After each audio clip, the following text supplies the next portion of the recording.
Today I'm going to show you how to use the color tracking mode for picture frame corner pinning. There are several modes available for color tracking. In this case it's going to be mode 5. Next to the number 5 icon is the refresh box. This will allow us to refresh the track color because it changes quite a bit during the video.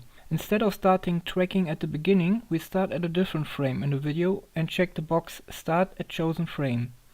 As each corner has to be tracked separately, we start with the upper left corner and select the respective perspective coordinate. Since there are 4 corners to track and each one has about the same color, follow mode is imperative. Now choose the video source. Set the frame slider to the desired number at which you want to start tracking. Here it shall be frame number 57, it shows the chair in a mirror. Keep this number in mind as we will need it for the other tracking procedures as well. Now draw the detection area around the upper left corner, which is red. Next, use the Alt left mouse button combination to select a tracking color. Adjust the range sliders, that is the last 3 sliders, to values that make the corner become visible while the rest around it stays black.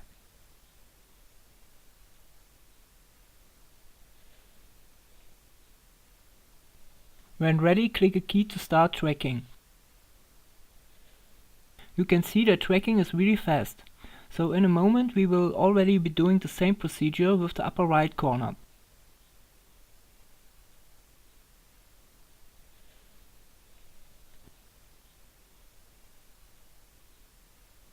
That is color tracking mode 5, the refresh box, Start at Chosen Frame, the second perspective coordinate, and last but not least follow mode.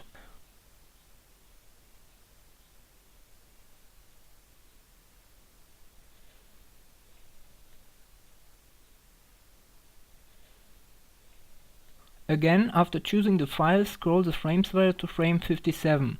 Draw the detection area around the upper right corner, select a tracking color with Alt left mouse button, adjust the sliders and press a key.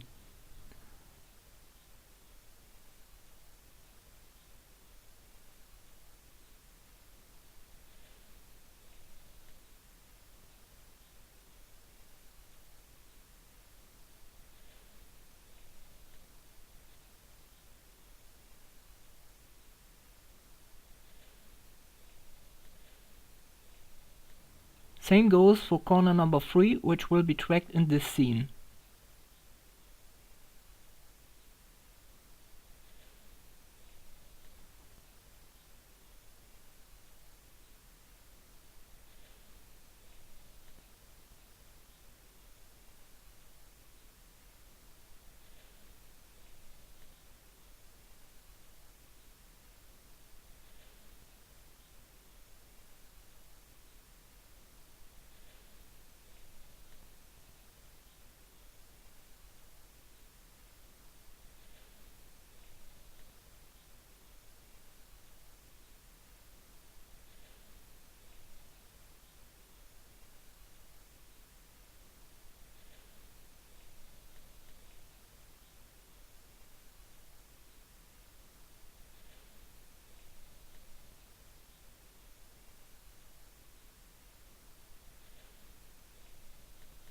Finally, we have corner number 4. This one turned out a bit tricky during testing, as at some point it gets really bright and the refresh mode stopped doing its job properly. So I tried it without the refresh option and some rather big values for the range sliders. That worked.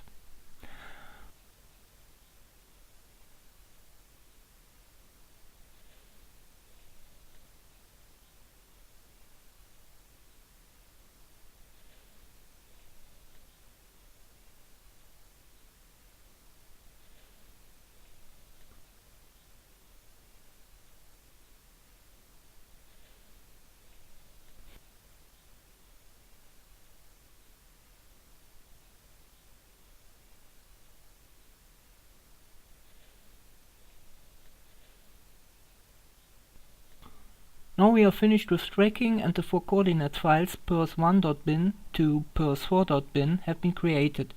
Do not delete these files, otherwise you will have to start tracking again. To do the picture frame corner pinning, proceed as follows. Check the boxes filters, process 2 videos and picture frame corner pinning. Audio should be saved too. Due to the program's architecture, you have to choose 2 videos, although we only work on 1 video here. so it's okay to simply use the same video as the second video.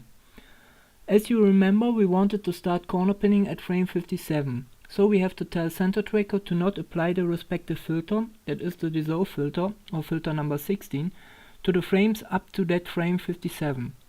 For this purpose, click the left squared bracket at position frame 0 and the right one at position frame 56, not 57, as that's where corner pinning starts. Adjust the filter number slider to number 16 and click the leave button. We also don't want to run through the whole video with this effect, as tracking becomes useless at the point where the red corners disappear from the screen. So we disable the dissolve filter at a later point again. Here it is frame 373 up to the end of the video. After that we go back to frame 57. Now draw the picture that you want to reside within the four corners. Typically the corners of that picture will be the exact same four corners we tracked before.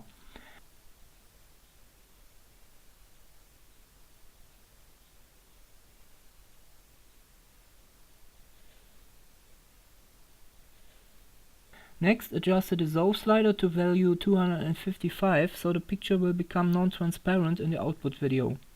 Also, you should check the little box left to the slider by which you smooth the edges of the picture. That's it.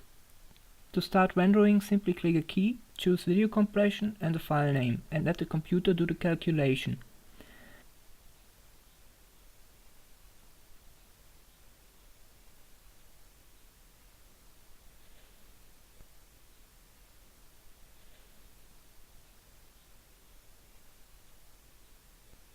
Here comes the point where corner pinning begins.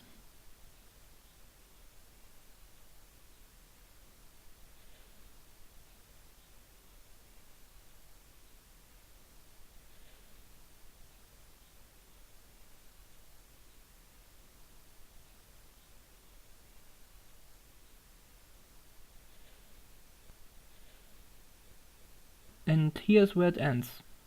Now enjoy watching the result.